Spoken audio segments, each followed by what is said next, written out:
ಕರ್ನಾಟಕದ ದಟ್ಟ ಕಾಡಿನ ಮಧ್ಯೆ ಸಾವಿರಾರು ವರ್ಷಗಳ ಇತಿಹಾಸವನ್ನು ತನ್ನೊಳಗೆ ಅಡಗಿಸಿಕೊಂಡಿರುವ ಒಂದು ರಹಸ್ಯಮಯ ಸ್ಥಳವಿದೆ. ಆಕಾಶವನ್ನೇ ಮುಟ್ಟುವ ಕಪ್ಪು ಕಲ್ಲಿನ ಶಿಖರಗಳು, ಪ್ರಕೃತಿಯೇ ಕೆತ್ತಿದಂತೆ ಕಾಣುವ ಅದ್ಭುತ ಶಿಲಾರಚನೆಗಳು, ಪ್ರಾಚೀನ ದಂತಕಥೆಗಳ ನೆನಪುಗಳು, ಭಕ್ತಿಯ ಸಂಕೇತಗಳು ಇವೆಲ್ಲವೂ ಒಂದಾಗಿ ನಿಂತಿರುವ ಅಪರೂಪದ ತಾಣವೊಂದಿದೆ ನಮ್ಮ ಕರ್ನಾಟಕದಲ್ಲಿ. ಅದೇ ಉತ್ತರ ಕನ್ನಡ ಜಿಲ್ಲೆಯ ಹೆಮ್ಮೆಯ ಯಾಣ. ಈ ಸ್ಥಳಕ್ಕೆ ಕಾಲಿಟ್ಟ ಕ್ಷಣವೇ ನೀವು ಮತ್ತೊಂದು ಲೋಕಕ್ಕೆ ಬಂದ ಅನುಭವವಾಗುತ್ತದೆ. ನಗರದ ಗದ್ದಲ, ಜೀವನದ ಓಟ, ಮನಸ್ಸಿನ ಭಾರಗಳು ಎಲ್ಲವೂ ಕ್ಷಣ ಮಾತ್ರದಲ್ಲಿ ಮರೆಯಾಗಿ ಪ್ರಕೃತಿಯ ತಾಂಡವವೊಂದು ನಿಮ್ಮನ್ನು ಸ್ವಾಗತಿಸುತ್ತದೆ. ಗಾಳಿಯಲ್ಲಿ ಪ್ರಕೃತಿಯ ಸುಗಂಧ, ಕಿವಿಯಲ್ಲಿ ಹಕ್ಕಿಗಳ ಕಲರವ, ಕಣ್ಣಿಗೆ ಅನಂತವಾದ ಹಸಿರು. ಇದೇ ಯಾಣದ ಸೌಂದರ್ಯ.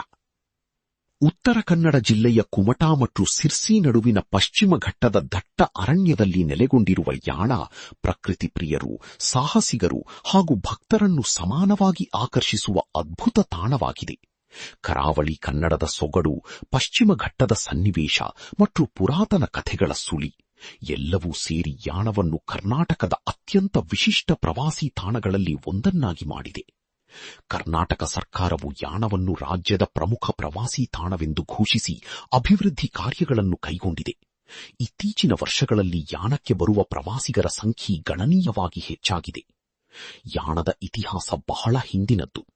ಈ ಪ್ರದೇಶವನ್ನು ಕುರಿತ ಉಲ್ಲೇಖಗಳು ವೀರಶೈವ ಲಿಂಗಾಯತ ಪರಂಪರೆಯ ಗ್ರಂಥಗಳಲ್ಲಿ ಕಾಣಸಿಗುತ್ತವೆ. ಚಾಲುಕ್ಯರ ಕಾಲದಲ್ಲಿ ಈ ಪ್ರದೇಶವು ಧಾರ್ಮಿಕ ಮತ್ತು ಸಾಂಸ್ಕೃತಿಕ ಕೇಂದ್ರವಾಗಿ ಪ್ರಸಿದ್ಧವಾಗಿತ್ತು ಎಂದು ಐತಿಹಾಸಿಕರು ಅಭಿಪ್ರಾಯಪಡುತ್ತಾರೆ. ಸ್ಥಳೀಯ ನಡಿಗೆಗಳ ಪ್ರಕಾರ ಯಾಣದ ಕಲ್ಲಿನ ಶಿಖರಗಳು ದೇವರ ಆವಾಸ ಸ್ಥಾನವಾಗಿದ್ದು, ಇಲ್ಲಿ ಪ್ರಾರ್ಥನೆ ಸಲ್ಲಿಸಿದರೆ ಎಲ್ಲಾ ಬಾಧೆಗಳಿಂದ ಮುಕ್ತಿ ಸಿಗುತ್ತದೆ ಎಂಬ ನಂಬಿಕೆಯಿದೆ. ಈ ನಂಬಿಕೆಯು ಶತಮಾನಗಳಿಂದ ಸ್ಥಳೀಯರ ಮನಸ್ಸಿನಲ್ಲಿ ಬೇರೂರಿದೆ. ಹಿರಿಯರಿಂದ ಹಿರಿಯರಿಗೆ ಈ ಕಥೆಗಳು ವರ್ಗಾವಣೆಯಾಗುತ್ತಾ ಬಂದಿದ್ದು ಯಾಣದ ಪೌರಾಣಿಕ ಮಹತ್ವವನ್ನು ಇನ್ನಷ್ಟು ಹೆಚ್ಚಿಸಿದೆ.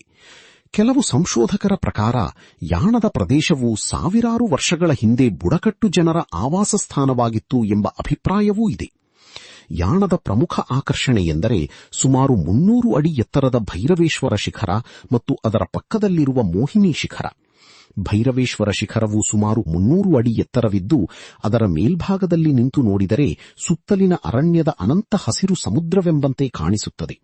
ಮೋಹಿನಿ ಶಿಖರವು ಸ್ವಲ್ಪ ಕಡಿದಾಗಿದ್ದು ಆರೋಹಣ ಸ್ವಲ್ಪ ಕಷ್ಟಕರವಾಗಿದ್ದರೂ ಅದರ ತುದಿಯಿಂದ ಕಾಣುವ ದೃಶ್ಯ ಅವರ್ಣನೀಯ.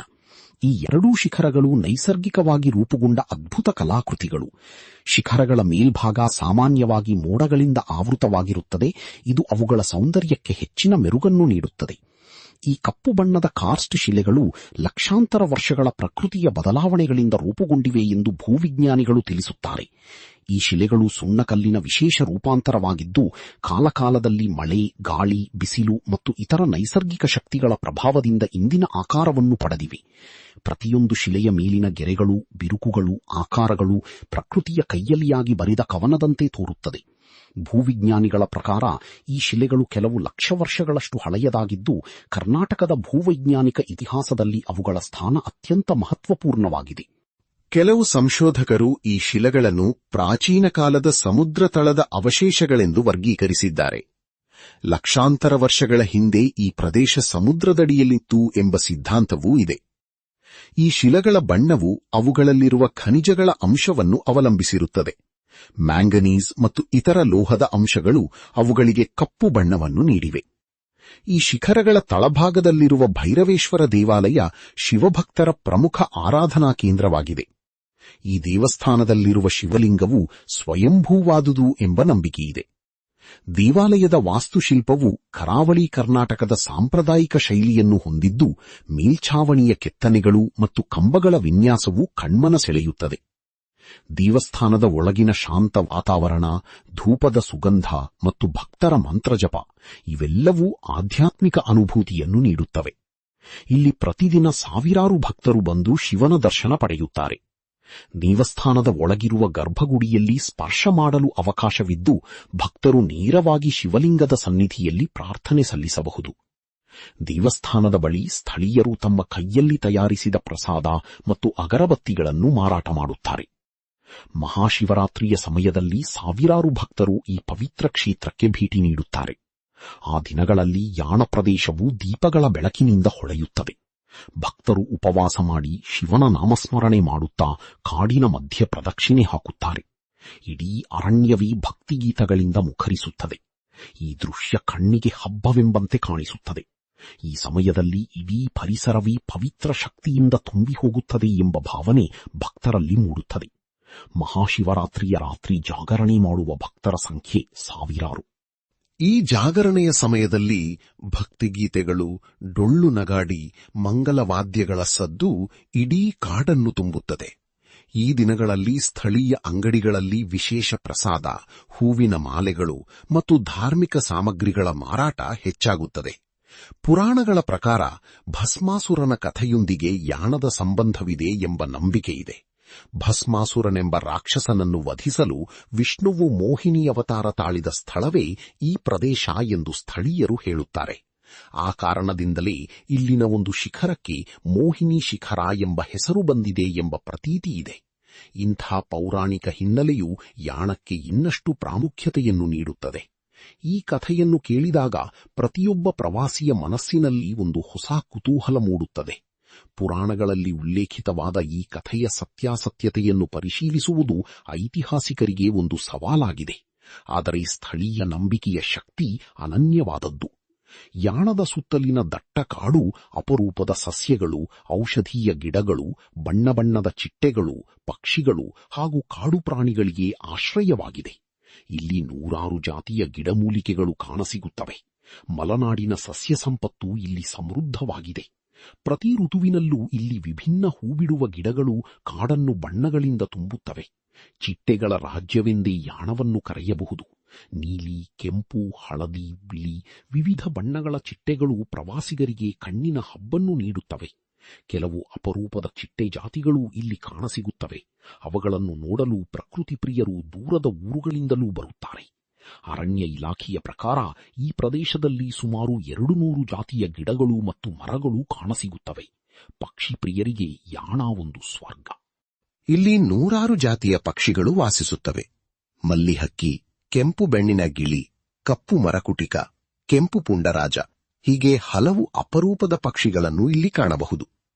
ಬೆಳಗಿನ ಜಾವ ಹಾಗೂ ಸಂಜೆ ವೇಳೆಯಲ್ಲಿ ಈ ಪಕ್ಷಿಗಳ ಕಲರವ ಕೇಳಿದರೆ ಮನಸ್ಸಿಗೆ ಅಪಾರ ಶಾಂತಿ ದೊರೆಯುತ್ತದೆ. ಛಾಯಾಚಿತ್ರಕಾರರಿಗೆ ಇದೊಂದು ಅಮೂಲ್ಯ ಅವಕಾಶ.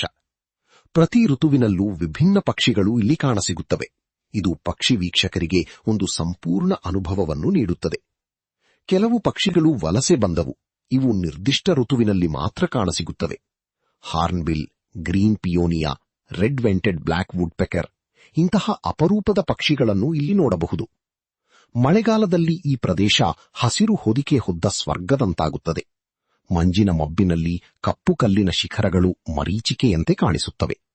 ಮಳೆಯ ನಂತರ ಕಾಡಿನಲ್ಲಿ ಹರಡುವ ಮಣ್ಣಿನ ಸುಗಂಧ, ಎಲೆಗಳ ಮೇಲೆ ಬಿದ್ದ ಹನಿಗಳ ಹೊಳಪು ಮತ್ತು ದೂರದಿಂದ ಕೇಳಿಬರುವ ಝರಿಗಳ ಸದ್ದು ಇವೆಲ್ಲವೂ ಯಾಣದ ಮಳೆಗಾಲದ ವಿಶೇಷತೆ. ಈ ಸಮಯದಲ್ಲಿ ನಡೆದಾಡುವುದೇ ಒಂದು ಅನುಭವ.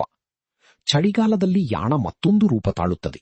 ಬೆಳಗಿನ ಜಾವ ಮಂಜಿನ ಪದರದಲ್ಲಿ ಮುಚ್ಚಿಕೊಂಡ ಕಾಡು, ಕಲ್ಲಿನ ಶಿಖರಗಳ ಮೇಲೆ ಬೆಳಕಿನ ಆಟ ಮತ್ತು ತಂಪಾದ ಗಾಳಿ ಇದು ಯಾಣದ ಚಳಿಗಾಲದ ಚಿತ್ರ. ಬೇಸಿಗೆಯಲ್ಲಿ ಮತ್ತೆ ವಿಭಿನ್ನ ಅನುಭವ ಸಿಗುತ್ತದೆ. ಸ್ಪಷ್ಟ ಆಕಾಶದಲ್ಲಿ ಶಿಖರಗಳ ನೈಜ ಸೌಂದರ್ಯ ಕಾಣಸಿಗುತ್ತದೆ.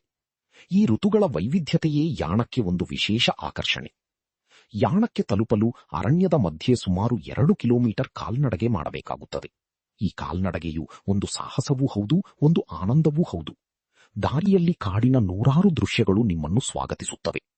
ಅಲ್ಲಲ್ಲಿ ಹರಿಯುವ ತೊರೆಗಳು, ಹಳ್ಳಿಗಳ ಮನೆಗಳ ಮುಂದೆ ನಿಂತ ಹಸಿರು ತೋಟಗಳು, ಹಳದಿ ಬಣ್ಣದ ಮನೆಗಳು ಯಾವುದೇ ಪ್ರವಾಸಿಯ ಕ್ಯಾಮರಾದಲ್ಲಿ ಸೆರೆಯಾಗುತ್ತವೆ. ಈ ಕಾಲ್ನಡಗಿಯ ಪ್ರತಿಯೊಂದು ಹೆಜ್ಜೆಯು ಪ್ರಕೃತಿಯ ಸೌಂದರ್ಯವನ್ನು ಇನ್ನಷ್ಟು ಹತ್ತಿರದಿಂದ ಅನುಭವಿಸುವ ಅವಕಾಶ ನೀಡುತ್ತದೆ. ಈ ದಾರಿಯಲ್ಲಿ ಸ್ಥಳೀಯರೊಂದಿಗೆ ಮಾತನಾಡಿದರೆ ಅವರ ಬದುಕಿನ ಕಥೆಗಳು ಕೇಳಿಸುತ್ತವೆ, ಅವರ ಸಂಸ್ಕೃತಿ ಅರಿವಾಗುತ್ತದೆ.